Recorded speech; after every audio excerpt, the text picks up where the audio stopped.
नमस्कार दोस्तों, कैसे आप सभी लोग। उम्मीद करते हैं अच्छे होंगे। तो देखिए, कल हम लोगों ने एक पार्ट वन किया था, जो एग्जाम वाले क्वेश्चन की पार्ट वन किया था।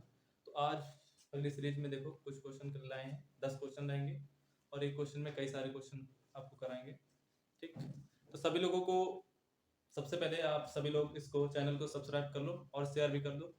ठीक, और जो क्वेश्चन के आंसर होते हैं सभी लोग कमेंट में दिया करो, जितने लोग देखते हैं। ठीक, कमेंट में दोगे तो दूसरा देखेगा तो आपको लगेगा कि आंसर सही है कि गलत है। सभी लोग कमेंट में आंसर जरूर बताया करो।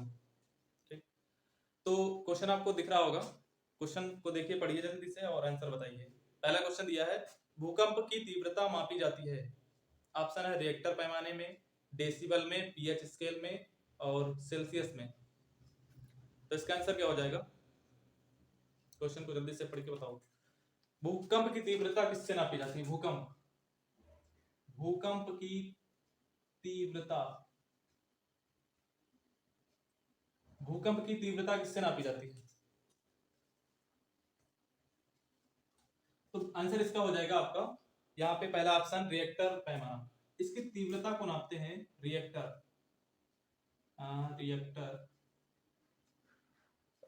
रिएक्टर पैमाने में। भूकंप की तीव्रता को नापते हैं रिएक्टर पैमाने में। ठीक, तो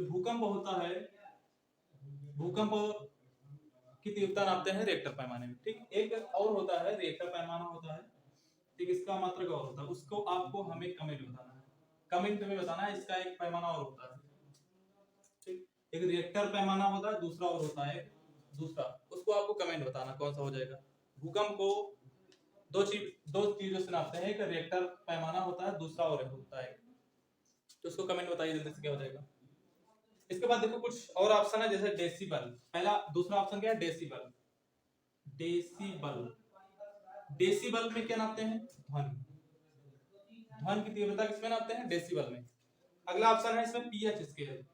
पीएच पीएच स्केल बताइए, पीएच पीएच से क्या नापते हैं? तो पीएच स्केल होती है पीएच पैमाना। जो पीएच पैमाना होता है, इससे हम नापते हैं कि कौन सी वस्तु, कोई भी चीज अगर अम्लीय है, क्षारीय है, ठीक, या उदासीन है। ये चीजें हम किससे नापते हैं? पीएच स्केल से। पीएच का फुल फॉर्म क्या होता है? पोटेंशियल ऑफ हाइड्रोजन या फिर पावर ऑफ हाइड्रोजन, दोनों होते हैं। पोटेंशियल ऑफ हाइड्रोजन और पावर ऑफ हाइड्रोजन। ठीक, इससे क्या नापते हैं? अम्लीयता या क्षारीयता। अम्लीयता नापते हैं या क्षारीयता नापते हैं। ठीक, पीएच स्केल होती है ऐसे, और इसमें 0 से 14 तक नंबर होते हैं। 0 से 7 को कहते हैं अम्ल। जिसका मान 0 से 7 के बीच में आएगा वो क्या होगा? अम्ल। जिसका मान 7 से 14 के बीच में होगा वो क्या होगा? क्षार। ठीक, जिसका मान 0 से 7 के बीच में अम्ल वो, और जिसका मान 7 से 14 के बीच में वो क्षार, और जिसका मान 7 पे पूरा 7 पे आएगा वो क्या होगा? उदासीन। ठीक, उदासीन होते हैं। ठीक, इसके बाद एक लास्ट ऑप्शन है सेल्सियस। सेल्सियस से क्या नापते हैं? सेल्सियस से टेम्परेचर नापते हैं। सेल्सियस में क्या नापते हैं? टेम्परेचर नापते हैं। लेकिन सेल्सियस का जो ताप का एसआई मात्रक होता है वो केल्विन होता है। सेल्सियस में हम टेम्परेचर को नापते हैं, लेकिन जो टेम्परेचर का एसआई मात्रक होता है वो केल्विन होता है। अगला क्वेश्चन देखो, जल्दी से आंसर बताओ इसका। अगला क्वेश्चन, नेक्स्ट क्वेश्चन है, निम्नलिखित में से कौन सा एक वायु प्रदूषण का एक जैव सूचक है? वायु प्रदूषण, एयर पोल्यूशन के बारे में क्वेश्चन है कि एयर पोल्यूशन को कौन बताता है? पहला ऑप्शन है यहाँ पे फर्न, दूसरा है लाइकेन, तीसरा है मनी प्लांट और चौथा है अमरबेल। तो यहाँ पे आपको बताना है कि एयर पोल्यूशन जो होता है ये किसको बताता है? एयर पोल्यूशन को बताने वाला कोई एक ऐसा बताना है जैविक चीज में। यहाँ पे आपका आंसर हो जाएगा लाइकेन। लाइकेन से कई सारे क्वेश्चन आते हैं। लाइकेन एक शैवाल और कवक, शैवाल और कवक का सहजीवी संबंध होता है, सहजीवी संबंध। लाइकेन जो होता है, लाइकेन शैवाल और कवक दोनों का सहजीवी संबंध होता है। क्या होता है देखो, लाइकेन में पाया जाता है क्या, लाइकेन में पानी, शैवाल जो होता है, शैवाल पानी में होता है, तो इसमें पानी होता है, और यहाँ पे क्या होता है, इसमें पानी नहीं पाया जाता है। तो ये क्या करता है, जो शैवाल होता है और इन दोनों का सहजीवी संबंध होता है, कौन सा, लाइकेन। अब लाइकेन पूछा था कि ये किस में आता है, तो ये किस समूह का है, तो ये थैलस, थैलोफाइटा, थैलोफाइटा, थैलोफाइटा समूह का होता है लाइकेन। ठीक, और लाइकेन क्या बताता है, लाइकेन बताता है वायु प्रदूषण को। ठीक, अगर लाइकेन व्हाइट हो जाता है, लाइकेन अगर सफेद हो जाता है, तो इसका मतलब है कि वायु प्रदूषण ज्यादा है। ठीक, तो लाइकेन होता है जो वायु प्रदूषण को बताता है। लाइकेन किसका किसका सहजीवी संबंध होता है, तो शैवाल और कवक का। ठीक, लाइकेन किस समूह का पौधा या किस समूह का ये पादप है, तो ये आपका थैलोफाइटा में आता है। नेक्स्ट क्वेश्चन देखो जल्दी से, इसका आंसर क्या हो जाएगा। अगला क्वेश्चन देखो, अगला है पार्कलैंड वनस्पति विशेषता है, पार्कलैंड वनस्पति। ये क्वेश्चन पहली बार सुना होगा, पार्कलैंड क्या होता है। ऑप्शन को देख के बता दो कि उष्ण कटिबंधीय वनों को कहते हैं, या सबाना को कहते हैं, या प्रेयरी को कहते हैं, या पंपास को कहते हैं। तो आपने देखा होगा प्रेयरी, सबाना, पंपास, ये सारी क्या है, घास के मैदान। विश्व में घास के मैदान आपको लिखा है हमने, विश्व में घास के मैदान। विश्व में जो घास के मैदान पाए जाते हैं, अलग अलग देशों में अलग अलग नामों के अलग नामों से जाना जाता है इसको। ठीक, तो विश्व में जो घास के मैदान पाए जाते हैं, तो कहाँ पे या कहाँ के घास के मैदान को पार्क, ये क्या लिखा है आपका, पार्कलैंड, पार्कलैंड वनस्पति के नाम से जानते हैं। ठीक, पार्कलैंड वनस्पति के नाम से जानते हैं। तो देखो यहाँ पे पहला ऑप्शन है एक सबाना, इसमें एक ऑप्शन है सबाना, दूसरा है प्रेयरीज, तीसरा ऑप्शन है इसका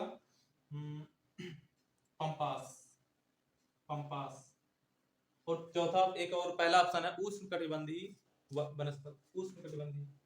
तो ये सारी घासों के मैदान हैं। तो यहाँ पे जो आपका इस क्वेश्चन का आंसर हो जाएगा वो सबाना हो जाएगा, सबाना। इस क्वेश्चन का आंसर क्या हो जाएगा, सबाना।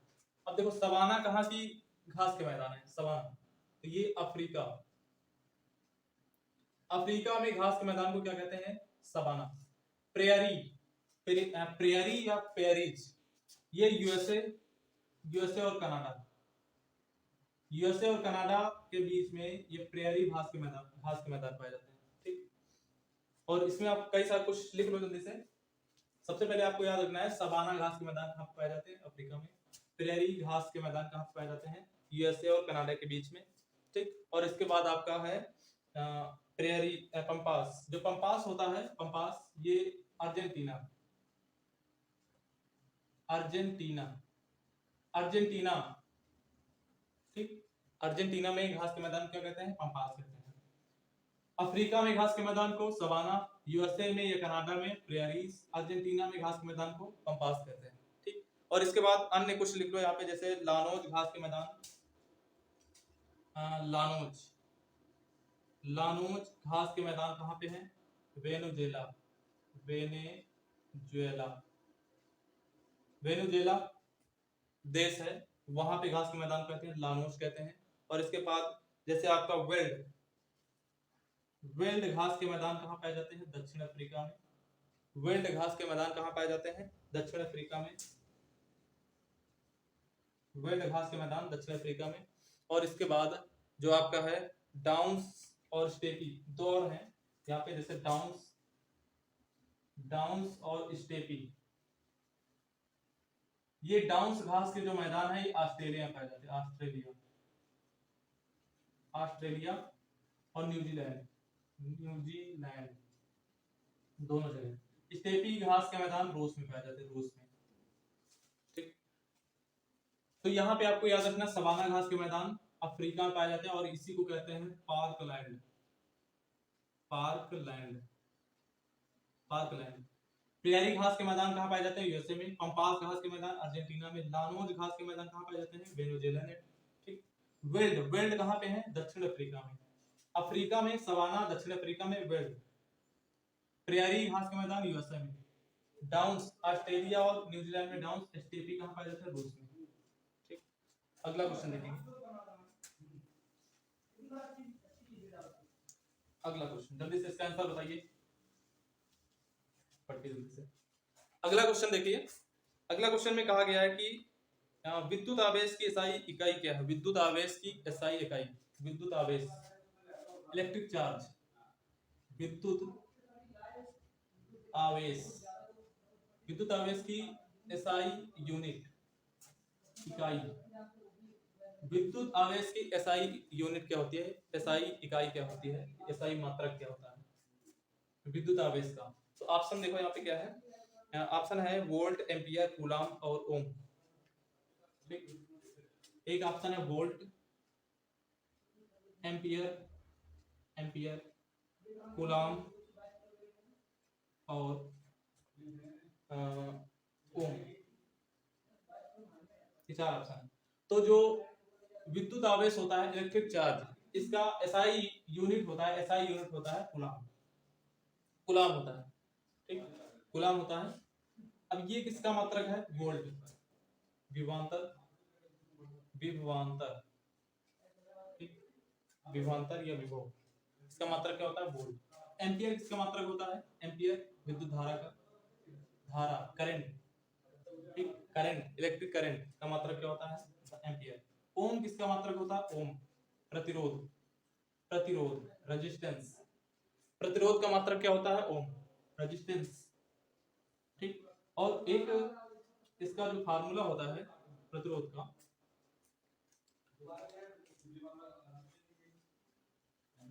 प्रतिरोध का फार्मूला एक ये होता है, आर बराबर रो एल अपान ए, रो एल अपान ए। इससे बहुत सारे क्वेश्चन बनते हैं। अगर आपको विद्युत धारा से कोई क्वेश्चन बनेगा तो प्रतिरोध के इस फार्मूले से ज्यादा क्वेश्चन बनते हैं। क्वेश्चन ये बनता है कि अगर किसी भी वस्तु की लंबाई या तार की लंबाई बढ़ाएंगे बढ़ाएंगे तो प्रतिरोध में क्या फर्क पड़ेगा? तो लंबाई बढ़ाएंगे तो प्रतिरोध बढ़ेगा, क्षेत्रफल बढ़ाएंगे तो ये घटेगा, क्योंकि विक्रमानुपाती है। इस क्वेश्चन, इस फार्मूले को याद रखना, बहुत सारे क्वेश्चन इससे बनते हैं। ठीक, वोल्ट किसका मात्रक है? विभव का, विभवांतर का, विभव। ठीक, विभव, वोल्टेज, वोल्टेज का मात्रक क्या होता है? वोल्ट। एम्पियर विद्युत धारा का, इलेक्ट्रिक करंट का मात्रक है। ओम रेजिस्टेंस का मात्रक है। ठीक, नेक्स्ट क्वेश्चन देखो जल्दी से। अगला क्वेश्चन का आंसर बताओ जल्दी से कमेंट में। अगला क्वेश्चन का मात्रक, अगला क्वेश्चन का आंसर बताओ जल्दी से। अगला क्वेश्चन है गतिशील वस्तु की गतिज ऊर्जा के ई किस पर निर्भर करती है? गतिशील वस्तु की गतिज ऊर्जा, ऑप्शन है वजन और उसके स्थान पर, दूसरा है द्रव्यमान और उसके स्थान पर, चौथा, तीसरा ऑप्शन है द्रव्यमान और त्वरण पर, चौथा ऑप्शन है द्रव्यमान और वेग पर। गतिशील वस्तु की गतिज ऊर्जा, काइनेटिक एनर्जी। कोई वस्तु गतिशील है, ठीक, तो उसकी काइनेटिक एनर्जी किस पे डिपेंड करती है? Kinetic energy. तो आपको पहले पता होना चाहिए काइनेटिक एनर्जी का फार्मूला क्या होता है। ठीक, देखो यहाँ पे के ई बराबर 1/2 mv²। ठीक, ये फार्मूला होता है गतिज ऊर्जा का। के ई बराबर kinetic energy equal to 1/2 mv², half mv²। तो आप बताएंगे कि किसके इस पे डिपेंड करता है। m क्या है? मास। m क्या है? मास मतलब द्रव्यमान। v क्या है? वेलोसिटी मतलब वेग। तो आप बताएंगे कि ये किस पे डिपेंड कर रहा है। आंसर बताओ जल्दी, इसका क्या हो जाएगा? गतिशील वस्तु की गतिज ऊर्जा किस पे डिपेंड करती है? तो आंसर क्या हो जाएगा? द्रव्यमान और वेग पे, द्रव्यमान और वेग पे। इसके बाद potential energy, potential energy, potential energy एक स्थितिज ऊर्जा होती है। उसका फार्मूला होता है mgh, potential energy. Kinetic energy half mv², potential energy. अब ये किस पे डिपेंड करता है बताइए? तो m क्या है? मास। h क्या है? हाइट। h क्या है? हाइट। और g, तो g का मान सबको पता है कि ये गुरुत्वीय त्वरण है। तो ये आपका द्रव्यमान, द्रव्यमान और ऊंचाई, ऊंचाई पे डिपेंड करता है स्थितिज ऊर्जा, स्थितिज ऊर्जा। स्थितिज ऊर्जा द्रव्यमान और ऊंचाई पे डिपेंड करता है, गतिज ऊर्जा द्रव्यमान और वेग पे डिपेंड करता है। ठीक, तो इसका आंसर हो जाएगा आपका, इसका आंसर जल्दी से बताओ कमेंट में क्या होगा। इसका आंसर हो जाएगा डी ऑप्शन, द्रव्यमान और वेग। डी ऑप्शन है ना, द्रव्यमान और वेग। अगला क्वेश्चन देखो जल्दी से। अगला क्वेश्चन है सर्च लाइट का परावर्तक कौन होता है, ये कौन सा होता है सर्च लाइट। सर्च लाइट जिससे हम कोई वस्तु ढूंढने जाते हैं, उसमें जो परावर्तक एक दर्पण लगा होता है अंदर, आप देखते हैं जैसे ये आपकी लाइट है, ठीक, यहाँ पे बटन लगा देते हैं। तो यहाँ पे बताइए कि आपकी जैसे ये लाइट है, इस लाइट में कौन सा दर्पण लगा होता है यहाँ पे, जल्दी से बताएंगे। सर्च लाइट में कौन सा परावर्तक लगा होता है। ऑप्शन है उत्तल दर्पण, दूसरा है अवतल दर्पण, बेलनाकार दर्पण, समतल दर्पण। जल्दी से बताओ। लाइट में, सर्च लाइट में तो आप देखेंगे यहाँ पे एक अंदर की ओर एक आप देखेंगे चमकीला चमकीला सा यहाँ पे पदार्थ लगा होता है ऐसे, उसको ध्यान से देखेंगे वो ऐसे रहता है, ऐसे मतलब ऐसे ऐसे होता है। ठीक, गोली दर्पण को काट के ऐसे बनाया जाता है, ये चीज ऐसे यहाँ पे कलर लगा होता है, ठीक, बाहर की ओर, और ये तल होता है परावर्तक तल। तो मतलब ये है कि ये जो होता है आपका अवतल दर्पण, ये क्या करता है, जितने भी प्रकाश यहाँ पे होता है उसको खींच के इकट्ठे सामने भेजता है, एकदम सामने स्ट्रेट, मतलब कि सिकोड़ के सामने भेजता है। तो इन जितने भी मतलब जैसे आपका सर्च लाइट हो गया, गाड़ी के हेडलाइट हो गया, ठीक, इन सभी जगहों पे कौन सा दर्पण लगा होता है, अवतल दर्पण। अवतल दर्पण सभी जगह पे अवतल दर्पण लगा होता है। गाड़ी की हेडलाइट हो गई, सर्च लाइट हो गया, डॉक्टर जो यूज करते हैं वहां भी। ठीक, तो इसका आंसर हो जाएगा अवतल दर्पण। अगला क्वेश्चन का आंसर बताइए जल्दी से, इसका आंसर क्या हो जाएगा।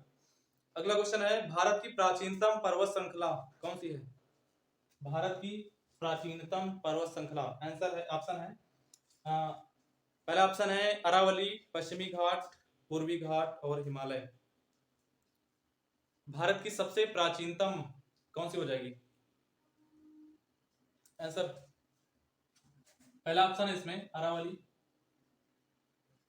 दूसरा ऑप्शन है इसमें पश्चिमी घाट, पश्चिमी घाट, तीसरा ऑप्शन है इसमें पूर्वी घाट, और चौथा ऑप्शन है हिमालय। ठीक, तो इसका आंसर क्या हो जाएगा, भारत की सबसे जो पुरानी पर्वत श्रृंखला है वो आपकी है अरावली। ठीक, अरावली। अरावली कहाँ पे है, ये आपका गुजरात से चालू होती है और दिल्ली तक जाती है। ठीक, लाइट चली गई है तो आपको दिख रहा होगा यहाँ पे कि गुजरात से चलती है और दिल्ली तक फैली हुई अरावली, दिल्ली तक, गुजरात से चालू होती है और दिल्ली तक जाती है। ठीक, अब जो दिल्ली में पहुंचेगी तो दिल्ली में जो राष्ट्रपति भवन है वो इसी पहाड़ी पे बना है, रायसीना हिल। रायसीना जो पहाड़ी है वो अरावली का ही भाग है और इस पे बना है राष्ट्रपति भवन। अरावली जो है तो राजस्थान में इसका काफी ऊंचा भाग है। अरावली की सबसे ऊंची चोटी अरावली की सबसे ऊंची चोटी कौन सी है, तो ये आपका है गुरु शिखर। अरावली की सबसे ऊंची चोटी का नाम क्या है, गुरु शिखर। ठीक, पश्चिमी घाट का मतलब जैसे भारत का नक्शा आप देखेंगे ऐसे नीचे नीचे इस तरफ श्रीलंका है, ठीक, इस तरफ क्या है गुजरात है ऐसे। तो ये वाला जो भाग होता है भारत का प्रायद्वीपीय भारत में ये पश्चिमी घाट होता है, ये पूर्वी घाट होता है। ठीक, और यहाँ पे दोनों जाके एक नीलगिरी चोटी पड़ती है, वहां पे जाके दोनों मिलते हैं, तो इसलिए नीलगिरी को पश्चिमी घाट और पूर्वी घाट का जंक्शन कहते हैं। ठीक, पश्चिमी घाट की जो सबसे ऊंची चोटी है वो है डोडा बेटा या